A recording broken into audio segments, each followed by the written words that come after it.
Okay, last test of the year. This is organic chemistry. For this unit, your reference table is really huge. It's everything. Okay, so it's really, really important to be familiar with, excuse me, tables P, Q, and R. I'm going to walk you through those, and then we'll go through the organic reactions.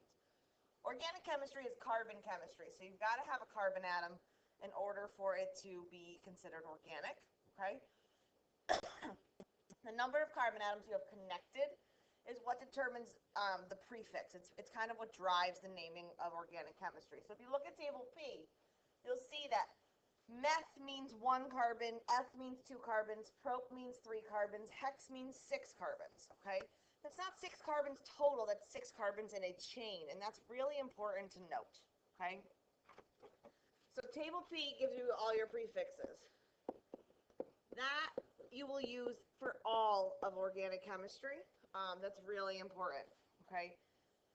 Table Q is your homologous series of hydrocarbons. These are the different families. There are 3 different families of hydrocarbons. They are hydrocarbons. That means just hydrogen and carbon, okay? When I ask you what homologous series it's from, I'm looking alkenes, alkanes, or alkynes. I'm not looking for the name of the actual thing if I'm asking you what series. It's like what family, you know, what ethnicity, what group is it from, okay? However, it gives you, table Q tells you the homologous series, alkanes, alkenes, or alkynes. It tells you the formula, and it tells you how to name them, okay? An alkane is what we call saturated. Saturated means it's all single bonds. Those 2 S's go together. It's holding as many hydrogens as it possibly can, okay? It's going to have more than twice as many hydrogens as it does carbons, okay? I have 2 carbons, twice as many would be 4. An alkane is going to have more than that, okay? An alkene is unsaturated. It's got a double bond. That means it can hold more hydrogens. It could have more. It could have, so if we're using C2, it could have up to 6 if it were an alkane, if it were totally saturated, but it only has 4. This one has twice as many carbons as it does hydrogens, and you can actually get that directly from the general formula on table Q. Finally, we have an alkyne. This is also unsaturated. An alkyne has a triple bond, and it has less than twice as many hydrogens as it does carbons, okay? So an alkane would look like this. You do not need to write in the hydrogens, but do draw the lines for them. An alkene would look like this, okay? And an alkyne would look like this. Remember, 4 bonds to carbon. No more, no less. Always 4. So each carbon needs to have 4 lines hanging off of it, okay? To name these, I have a chain of 2 carbons, and I have no double bonds. So this is ethane. I have a chain of 2 carbons here, but I have a double bond, so this is ethene. And I have a chain of 2 carbons here, but I have a triple bond, so this is ethyne. If this had 3 carbons, it would be propyne. If it had 10 carbons, it would be decyne. Okay? That's how those homologous series work. Now, then we went into learning how to name things that had branches. The branches we've done will not be as complicated on your test or your Regents exam as they have been on some of the work I've given you. But they will try to trick you, okay? And they'll usually draw out the carbons. Something like this, okay? And they should show you the hydrogens as well. Remember, carbon makes 4 bonds. All right. First step number 1. Let's use a different color. I'm getting bored. There we go. Longest chain. Okay? You got to find the longest chain of carbons as your first step. That one would be 1, 2, 3, 4, 5, 1, 2, 3, 4, 5, 1, 2, 3, 4, 5. That's going to be 5 carbons. Doesn't matter how you do it. Let's do it nice and easy this way. Okay? Actually, you know what? I'm going to move this over here so that we can double see this, okay? So that means this is some sort of pentane, okay? We've talked about the three parts of this already. This is some sort of pentane. Then a double bond, it'd be a pentene, but you'd need to tell me what carbon the double bond would be on, okay? So let's say we had a double bond right here. This would be 2, because it's starting on carbon 2. We want to number it so it's as low as possible. And then it wouldn't be ane, it would be 2-pentene. Okay? And now that carbon has way too many bonds, and it's giving me extra. There we go. Let's leave that. Okay? Then you've got to name the decorations. Okay? What is your decor? What is your decoration? What is not covered by this box? I've already covered that whole box with 2-pentene. Okay? I've got a methyl group and an ethyl group. This is methyl because it only has one carbon. This is ethyl because it has 2 carbons connected to each other. They are in a chain. Remember that table P only means it's in a chain. So we're going to call this methyl ethyl. In fact, if you want to be really good, you're going to tell me that this is 2-methyl, 3-ethyl. Okay, and where do those numbers come? Those numbers come from step 3, the location. You've got to number the carbons in the longest chain, from left to right or right to left. Okay, from left to right or right to left. So you've got to number them so that the decorations, the double bonds, the ethyl groups, and the methyl groups, are the lowest carbon possible.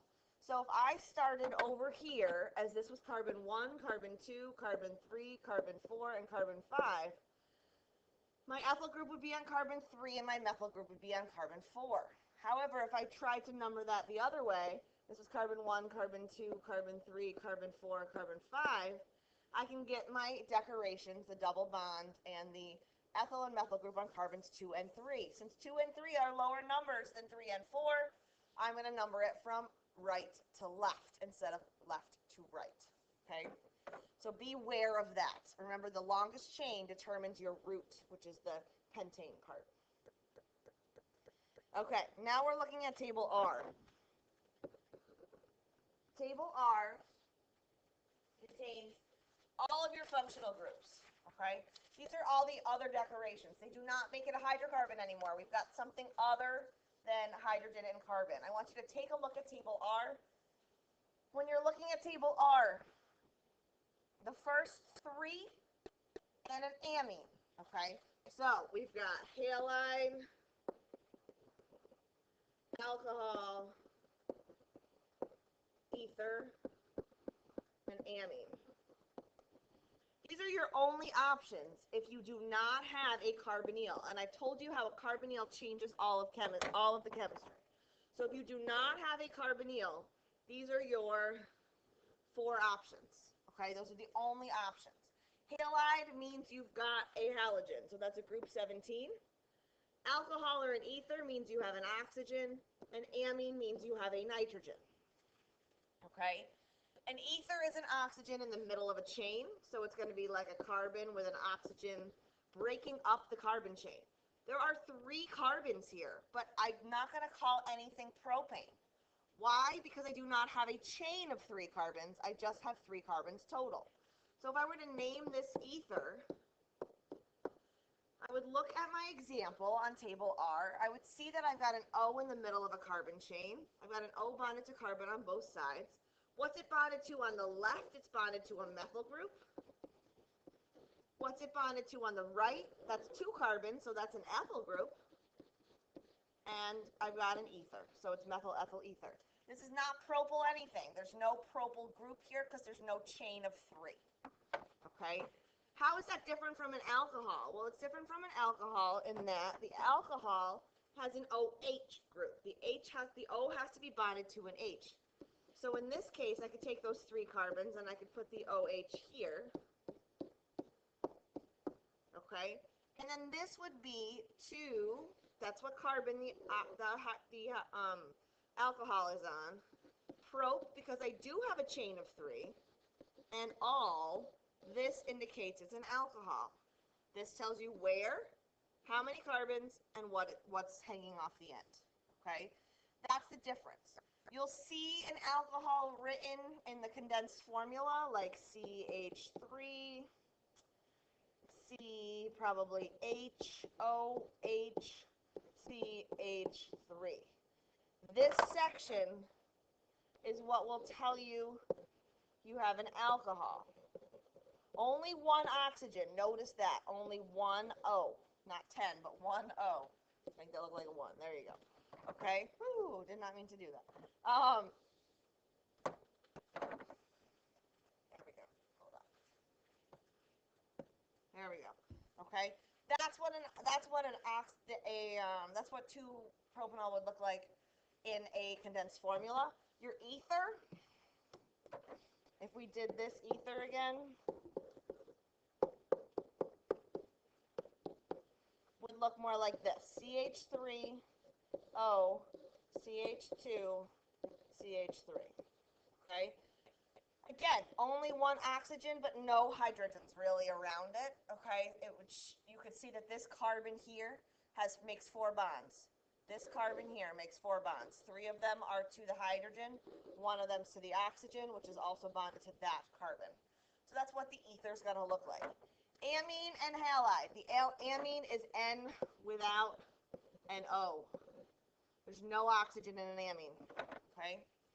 Now, the other 5 are the ones that are your carbonyls. If you have a C double bonded to an O, it's going to be either an aldehyde, a ketone, an organic acid, an ester, an amine, or an amide. Those are your 5 options for if you have a C double bonded to an O. Those are the only options, okay? And an aldehyde is a C double bonded to an O with an H after it. This means it's on the end of a chain, okay? In the condensed formula, it'll be at the end, and it'll look like this. The thing will end in CHO. That's not bonded to that H, okay? It'll end in CHO, and the name will end in AL, not OL, but AL, okay? That indicates you have an aldehyde. A ketone is the same thing. Again, an aldehyde's only 1 oxygen, but you're missing some hydrogens, okay? That's how you know that it's not a alcohol or an ether, because you're missing some hydrogens. The ketone's basically the same, but it's not at the end. This is in the middle. You need 3 carbons minimum for a ketone, and you're going to have, let's make it with 4 carbons here. Your C double bonded to an O. The C has to be bonded to carbons on both sides for it to be a ketone. If one of these carbons was a hydrogen, it becomes an aldehyde, okay? So it's basically the same thing as an aldehyde, C, okay? But it's in the middle of the chain. All right. Your organic acid is still a C double bonded to an O, but these both have an extra O on them. So these both are 1 oxygen. These two are 2 oxygens. If you have 2 oxygens, guess what? It's an organic acid or it's an ester. Your organic acid is going to end in COOH. Your ester is going to be COOC. An organic acid has a C double bonded to an O with an OH after it. Okay? Your ester is a C double bonded to an O with an O after it that still has some carbonness after it. Some carbons. This one could just be an H. Doesn't matter. It could be more carbons there too. An amide has a nitrogen with an oxygen. That's how you know it's an amide and not a amine. Okay. Naming organic acids is easy. Naming esters is probably the hardest. Use your example. We did esters in lab. Let's take a look at this example that I just drew. You start by naming the group that's hanging off the oxygen, okay? That has 2 carbons in a chain, so it's ethyl. Then you make the root of it be under the carbonyl. So it's 3 carbons, so it's got to be prop, and an ester ends in NO8. So So this is ethyl propanoate. Okay? Now, things that are important to note. What is an isomer? Okay, this is the last thing, and then I'll show you some organic reactions. An isomer, same formula, okay? Same overall formula. That means they have the same number of carbons, hydrogens, and oxygens, okay? So C2H2 and C4H4 are not isomers, okay? But CH2,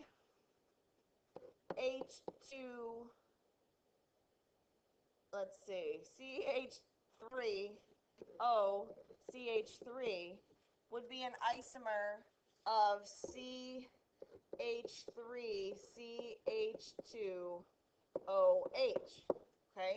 This is an ether, this is an alcohol.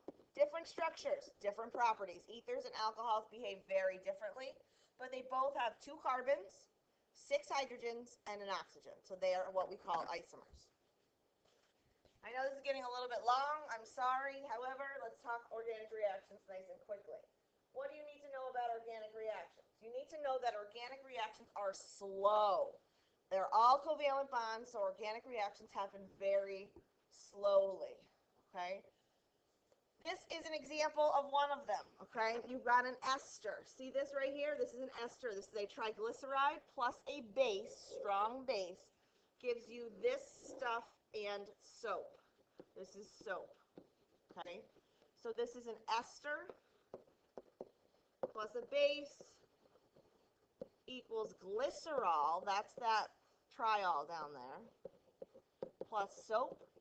This reaction is saponification. Okay? Next, acid, alcohol gives you an ester and water. This is what we did in lab.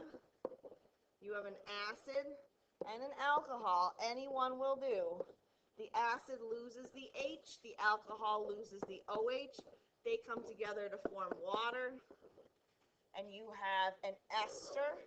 This is a esterification.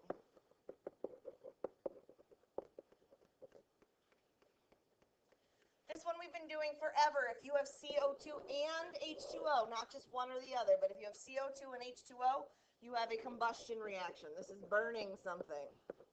Very exothermic. This one, you start with a sugar and a catalyst, usually zymase, gives you an alcohol and CO2. That's going to be your fermentation reaction.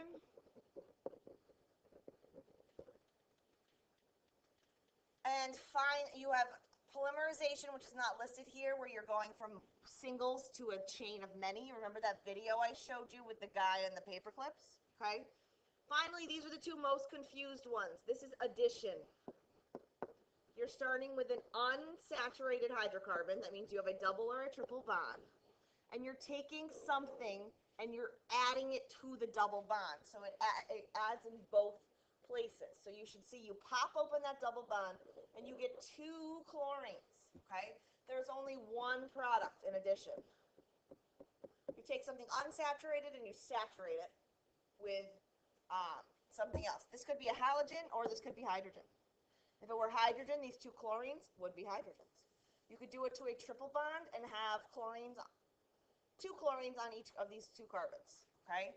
Substitution, you're starting with I'll write this, substitution, starts with an S.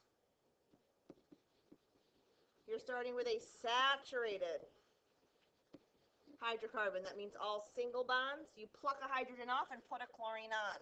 It's kind of like double replacement or single replacement. Okay, but not quite. And you have 2 products.